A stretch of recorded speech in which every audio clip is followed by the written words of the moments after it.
Okay, so we immediately off the bat we kick things off with a tough opponent. He's 2400 in rating, and he goes for the French. So one of the things here that you can do if you're just not a very theory heavy kind of guy, actually probably d3 and first knight d2 is sort of a better approach against the French. I just had a sort of last minute decision that I would play like this. But basically what I wanted to try and show is, and this may be a failed experiment because the knight really should be here, but what I want to show is that in general, openings I think are very, very, very important, and they teach you a lot about chess, but it's more important still to just adhere to strong like middle game principles and opening principles as well, and just develop your pieces quite solidly, and that's going to take you further than trying to, let's say, understand the nuances and subtleties of certain openings, but missing out on solid fundamentals. So here I have to take this knight on d4. So I'm just kind of trying to play some, ordinary stuff against the French, non-theoretical, and I'm hoping to be able to get, a reasonable position all the same. Now I have a question, for example, what to do with this knight. Again, I should have put it on d2, so I'm paying the price for that. But what I'm thinking now is whether I should drive it to d1 or to b1. If I go to b1, the nice thing is that from there it can reroute to d2. One of the problems, however, is that I'm going to have some issues here with the c-file. This position is not very attractive in that respect. I can't go here, by the way, because queen a5 check would actually pick up the knight. So now I really need to figure out how I'm going to solve this problem. If I go to d1, it's kind of an ugly move, but one of the things about it is maybe I'll go f3 and I'll go knight f2 and I'll reroute that knight to the king side. But for now, as I say, the knight really should have been here, and I think I'm paying the price for that. Okay, so horrible position. Maybe not horrible position, but quite unpleasant position. But let's try and play solid, and let's see what happens after that. One idea here is definitely f4, trying to break things open. But what I'm going to do is I'm going to castle, because I'm a little bit concerned that if I break things open immediately with my king in the center of the board, that I might pay a bit of a heavy price. Now, the major thing that I'm noticing here is the semi-open c-file in black's favor. And I only have this semi-open d-file, but I can't really use it because he has this very strong pawn on d4. And I'm worried that if I challenge that pawn with c3, maybe he's going to go d3. And then I'm a little bit concerned, will that passed pawn be a real nuisance or not? But I'm actually going to go for c3 anyway. And the reasoning is that I really am more concerned with what's going down on this semi-open c-file when he gets a chance to develop. He'll put his bishop somewhere like here, he'll put his rook on c8, and how exactly am I going to develop it? Another thing about this position that I want to sort of comment on is this knight here on d1. It really has no squares. That's why I was a bit hesitant about placing it here, because I was thinking f3 and knight f2. And I will do this, or even this, if it comes down to it. But ideally, I would much prefer, of course, that he takes, and then I can play knight takes c3. Or even with what he's done, my idea is to blockade the pawn, and now I have the e3 square available to me. So now, when you find yourself under pressure, a little bit under pressure out of the opening, and I think that this is one such situation, because I'm on the back foot here as white because I misplayed the first few moves.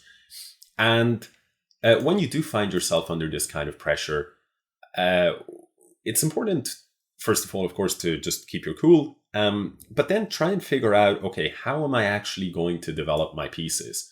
So here, in this instance, I've gained the e3 square for the knight, so I'm happy with that. And it makes sense that he wants to protect the pawn like this. Now, one question that I have here is, will I be going for b3 and c4 for example, where I would lock off this bishop? Or will I be going for something like rook d1, bishop f1, in which case I need to maybe protect this pawn first and go f3. So now I'm thinking in terms of the different schemes that are possible. To me, the b3 plan seems more realistic because the thing about something like this is it takes 1, 2, 3 moves before I'm in a position to maybe take the pawn. And in the meantime, my queen side is completely underdeveloped. Whereas with b3, even if this plan of c4 and isolating the pawn, even if for whatever reason I'm not able to actually do this, I'll be able to put my bishop on b2 at least for now, and I'll have a little bit more development. So, for example, after c4, maybe his intention is to play the move bishop d4, or maybe he just wants to wait for me to play c4 and then break with b5. In any case, I don't see anything better than to just develop my bishop to b2, and at least now my rooks are connected. And my plan here is probably to, at the right moment, play c4. One of the benefits is that I'll be hitting the pawn on e5, and I'll also be working against this bishop, which temporarily will be completely shut out of the game once I do get in this move. So I'm just wondering why I shouldn't play this move immediately, and I see no good reason not to, so I'm going to go ahead and play it. I like the fact that it comes with a tempo, it activates my bishop, and it temporarily kills off his bishop. I say temporarily because he can definitely recycle this bishop, or he can fight to try and open up this diagonal. Now here, the pawn is no longer defended, but I can't take it because the bishop would be hanging. The question is, should I play something like rook d1 or one of these rooks to d1, or should I, for some reason, capture first? Is one of these moves much better than the other?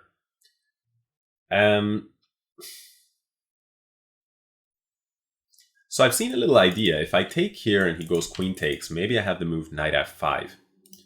And then there might be some kind of attacking possibilities there. So I'm checking that out right now. I see potentially some kind of drawing line, maybe bishop takes, queen takes, knight here. If he had to move his queen and I had queen g5, that would be good. But he has knight takes e4, hitting my queen. So then I would have to play bishop takes e4, queen takes e4. And at this point, my knight is here, his queen is here. I would have to move queen g5, and he would have to defend with g6. Well, I'm actually not seeing any drawing possibilities there, because he's threatening to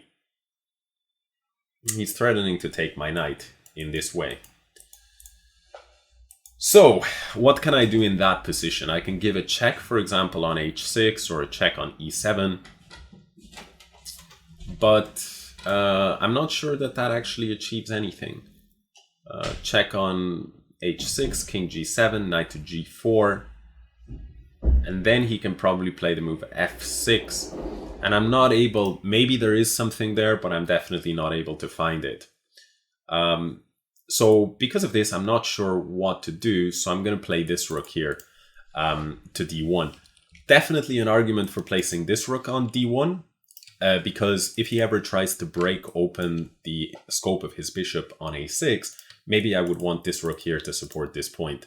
But I'm expecting that after b5, if he gets that in, that I'm not going to want to support like this, because it's going to be potentially, you know, if I had to do something like this, then I would have a bad structure with an isolated pawn. So I'm expecting that I'll either advance or I'll take, in which case my rook here is not so essential. He's gone bishop takes, and after queen takes, I'm hitting this pawn on e5. So I'm quite happy with that, and he goes ahead and protects it. And my idea here was to play knight to d5, although maybe I could first throw in a move like queen c3, inviting rook d8, defending the pawn, and only then knight d5. Not sure if that helps matters. Now I see his idea, though. After knight d5 takes, he wants the move e4. And that way he would protect his pawn. And then I could play the move f3, but I don't like that. Let's start with queen to c3 here, protecting, covering this square. And this might seem like totally irrelevant to protect here and to cover this square, but my idea is at some point he wants to activate this bishop, and the natural move to try and crack open this diagonal would be b5. And I want to be able to meet the move b5 potentially with c5, creating a passed pawn of my own. So this is sort of one of the ideas. The other thing is, if after b5 I ignore and I go something like rook here, and he goes ahead and he takes, and then I take, and then he takes, and then I take in the end, the point is that with my queen here, I haven't had to create any kind of, I haven't been left with an isolated pawn. He's gone queen here, so I'm very tempted to just capture. Why not? And now, after rook takes, I guess his intention, I mean, he's not, wait, I didn't realize he can actually take with the pawn. And the point is, yeah, so he's gone ahead and done that. And the point is that after the knight goes here, now he wants knight takes e4. And, well, after knight takes e4, if I take this pawn, the problem is he'll go rook takes d5. And if c takes d5, my rook is hanging here. So after knight takes e4, I feel like I have to take. If I could take this pawn, I'd be happier. So maybe in hindsight, maybe it's better to have gone backwards so that if he takes here, I can take here. But it seems a bit too passive. So I prefer this approach. And now in this case, either I play a move like rook here, preparing to capture, or I play just a move like knight back, let's say, or even knight here. But for now, I think I'll go rook here. I'm not afraid of, for example, an exchange sacrifice. And if he goes there, now I'm prepared to maybe move my knight. I don't want, although I realize now rook takes, bishop takes, rook takes d4, rook takes d4, rook takes d4, I can leverage this pin. So I think I have this tactical possibility here to take on d3, which is a very annoying tactical possibility for him, unless, of course, I have missed some detail. But yeah, very tactically heavy game at the moment. And I think I don't have to take it. I could play a move like a4 or something like this, but I don't see any major, any compelling reason not to capture. Important detail is that he's not actually threatening, excuse me, he's not actually threatening to take the pawn on a2 even after this exchange because of the back rank mate. So he does take and take. And as a result of that tactical point, we've reached an endgame. And I'm up a pawn for now, but he's threatening to capture it. So I guess my only real plan for now is what's the best way to hang on to the pawn. So now I could play rook d7, but after rook takes, rook b4, I'm dropping one of these pawns. So I'm going to go for rook b5 instead. Actually, there was maybe a stronger argument for rook d3 than this. But what I'm going to do is I'm playing like this. Maybe I should go b4. Then if rook c2, c5, takes. Okay, my other idea was to take like this and take like this. But b4 maybe creates more problems for him. Because if he goes rook here, then I play a5, pawn takes, and rook takes. So I feel like this move is just slightly more tricky move to meet. In theory, there's a lot of these rook and pawn endgames where you're up a pawn, just one pawn on the queen side, and they're actually theoretical draws. So I'm going to aim for, even though in practice I find they're very difficult for the other side to defend. Very often I'm finding, at least in fast games, you're winning them a lot at the club level. I think they're more often won than they are drawn. But still, I would prefer if I could, get some situation like, say he goes rook a2, trying to grab this pawn, and then I push, and then when he takes, I go rook takes, and then all of a sudden, although that position actually take everything, he would go king f6, and he would be hunting my pawn. So I have to be very careful that I don't trick myself. Okay, in the end here, I could go. What should I play here? This is a very good question. What to do? Feels like if I go something like this, in the end, I'm just going to get into those positions that I was talking about down. Yeah, I'm somehow gonna wind up with that extra pawn, but that's about it. So I'll go king here. And I'm just trying to trick him without hopefully without tricking myself. Let's go for g4. And what I want to do here is I just want to put the pawn on f3, the king on g3, and be able to be a little bit... Like, for example, now I have such ideas as rook f5. I'm not sure if it helps, particularly helps, but I've picked up these ideas now. But I don't think it's so helpful. Let's start with a5 here. And one thing, of course, I have to watch out for is the amount of time on the clock. He's not going to exchange the rooks. He goes there instead. And now I can play rook c5. So I've kind of gotten what I wanted, which is to keep an extra set of pawns rather than leave myself only with 2 against 1. And I've also gotten this structure, which is, I think, reasonably good for me. Now I'm going to go f3. I'm going to hope for f6, and then I'll put the rook on c7. Okay, king to g3, and now maybe even check and put the rook on c7. If f5, I have a little trick of going back with check and then picking up this pawn, which won't be able to be defended. And if a6, okay, so he goes there. Okay, let's go for a6. My idea is if he ever goes here, I'll take. And in the meantime, what I can do is I can start to at least push here, potentially. Although I'm not sure what my plan is with this. But let's push. For now, it cannot hurt to get the pawn further up the board. And I think one idea, if I put the rook here, is c7. Okay, for example, now I have some check ideas. So I think he has to respond with a move like here. But if I go c7, c7, king g7. Okay, so now I have a little trick. c7, and now this move rook b8, which he missed. And this is what I mean by keeping an extra pair of pawns creates different... Whoops, I completely missed that move. Whoops. Okay, so that... I thought I was being smart, but in the end, I was not. That's a pity. It's a pity when you think you're being smart, but you're not. And now I have to be very careful on the clock. Okay, I managed to get this guy. But 10 seconds on the clock. I'm probably going to lose this game on time. Because I was a little bit too casual against a very strong opponent, of course.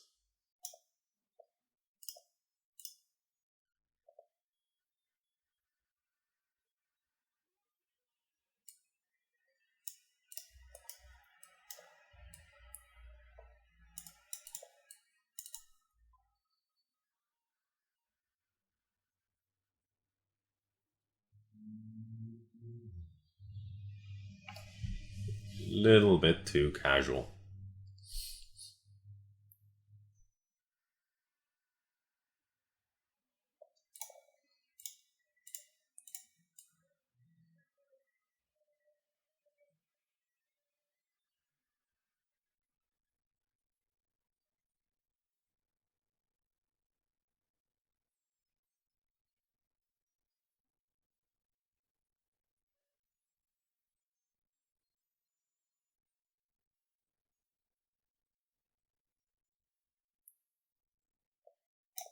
So I'm just defending the pawn. The point being that if I lose that pawn, it may be a draw because his pawn, my king, will be too far away.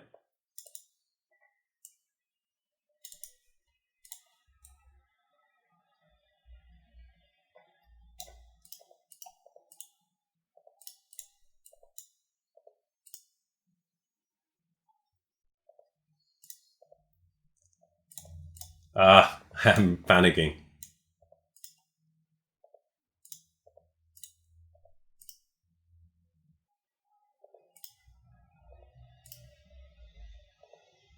He's being smart as well. I'm trying to...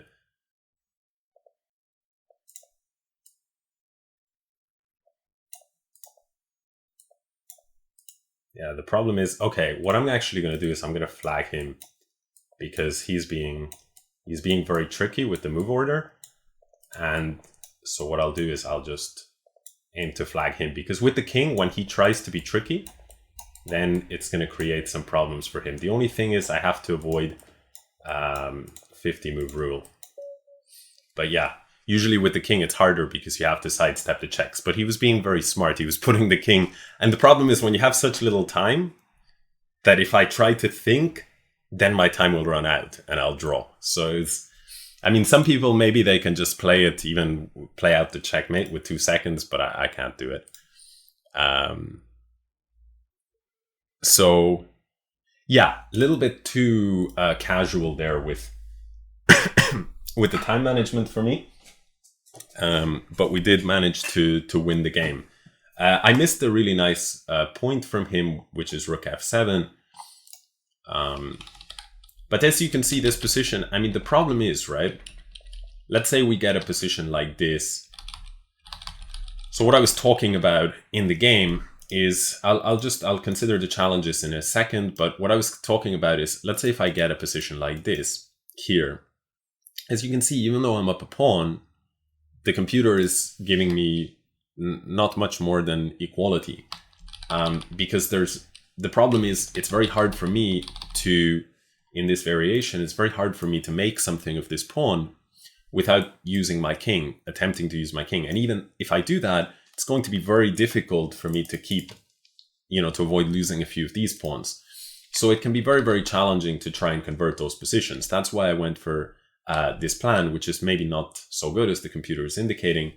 But yeah, somehow I was trying to confuse my opponent. And here, this move g5 I was quite happy about, because now it gave me this f5 square. And I did go for a5, and it feels like something has been achieved here.